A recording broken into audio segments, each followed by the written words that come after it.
আল্লাহুম্মা সাল্লি আলা সাইয়্যিদিনা ওয়া মাওলানা মুহাম্মদ ওয়া আলা আলিহি ওয়া সাহবিহি ওয়া বারিক ওয়া সাল্লিম কামা তুহিব্বু ওয়া তারদা আদাদা মা তুহিব্বু ওয়া তারদা।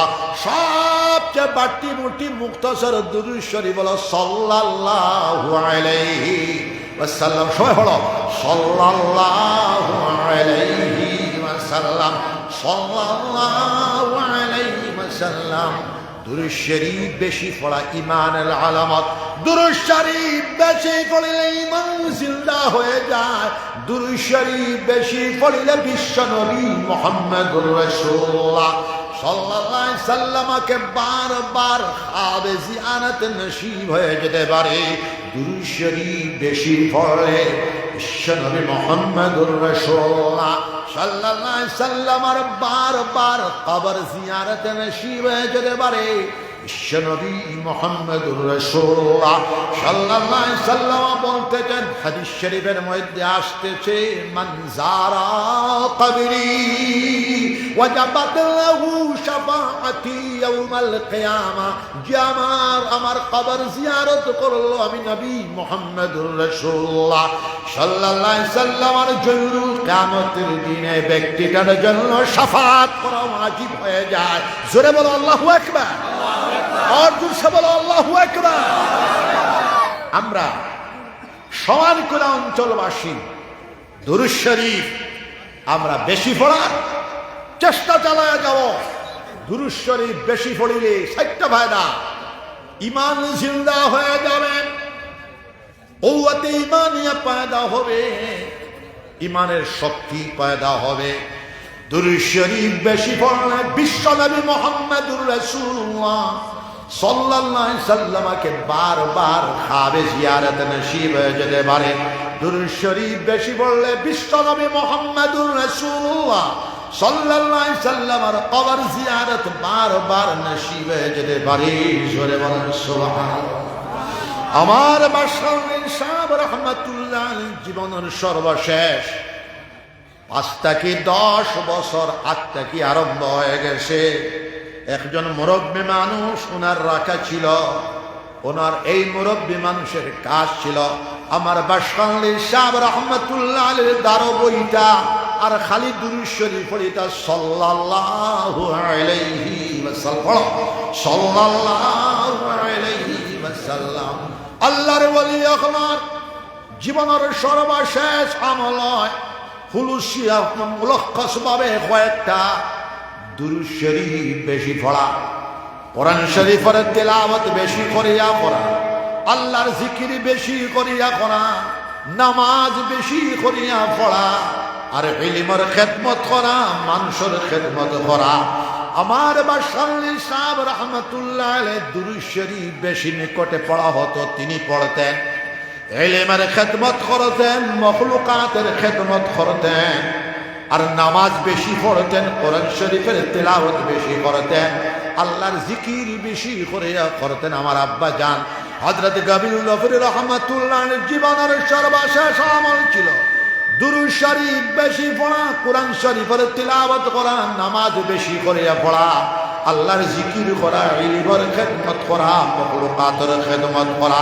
আমার জানা আছে আমার বাদরপুরি সাহেব রাহমাতুল্লাহ জীবনের সর্বশেষ আমল ছিল দুরূদ শরীফ বেশি পড়া, আল্লাহর জিকির বেশি করিয়া পড়া, মখলুকাতের খেদমত করা, নামাজ বেশি করিয়া পড়া, আর ইলমের খেদমত করা। আল্লাহর ওলি আকরামের জীবনের সর্বশেষ আমল হয় নামাজ বেশি করিয়া পড়া, আল্লাহর জিকির বেশি করিয়া করা, দুরূদ শরীফ বেশি করিয়া করা। মুমিন মুসলমান আমরা নামাজ পড়বো, সবাই বলে ইনশাআল্লাহ।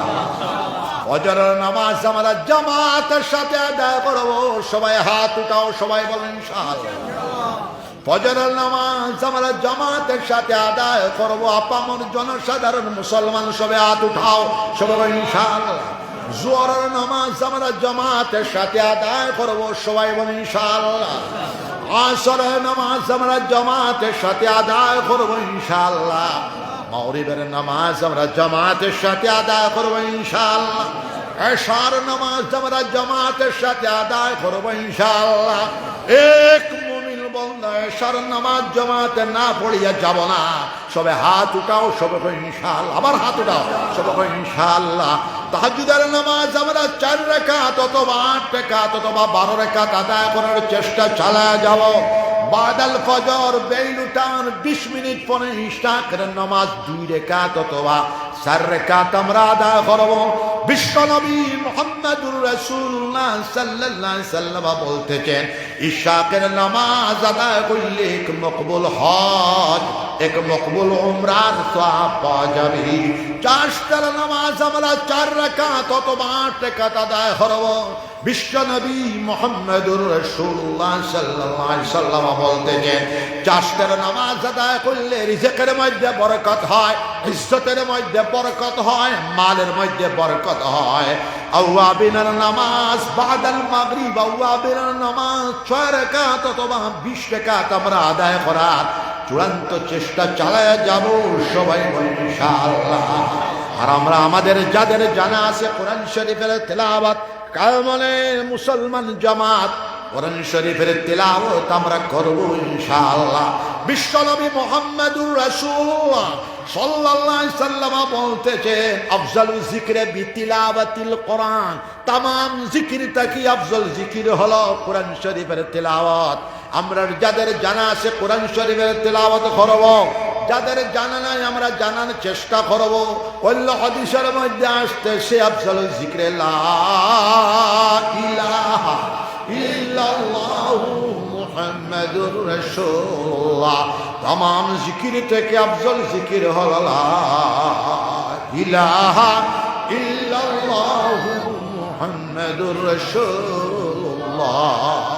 মুসলমান জামাত বিশ্বনবী মুহাম্মদুর রাসূলুল্লাহ সাল্লাল্লাহু আলাইহি সাল্লাম বলতে, লা তাকুমুস সাআ হাত্তা ইউকালা ফিল আরদি আল্লাহ আল্লাহ।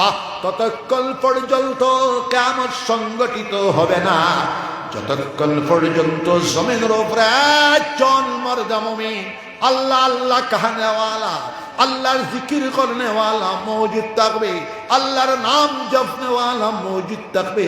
কিয়ামত সংগঠিত হবে না, এই বিশ্ব ব্রহ্মাণ্ড ধ্বংস হবে না। জুড়ে বলো সুবহানাল্লাহ।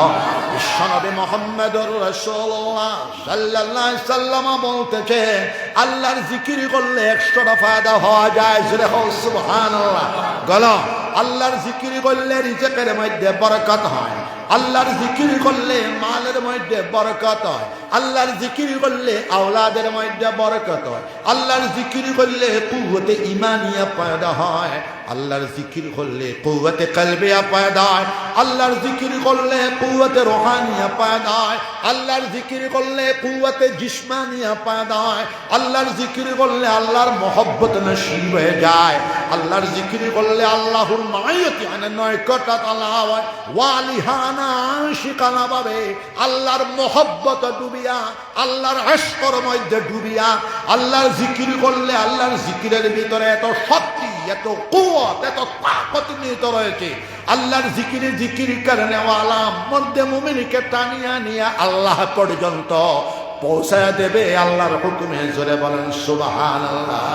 কারণ মানে জিকির করা লা ইলাহা ইল্লাল্লাহ, লা ইলাহা ইল্লাল্লাহ। জুড়ে লা ইলাহা ইল্লাল্লাহ, লা ইলাহা ইল্লাল্লাহ, লা ইলাহা ইল্লাল্লাহ। জুড়ে লা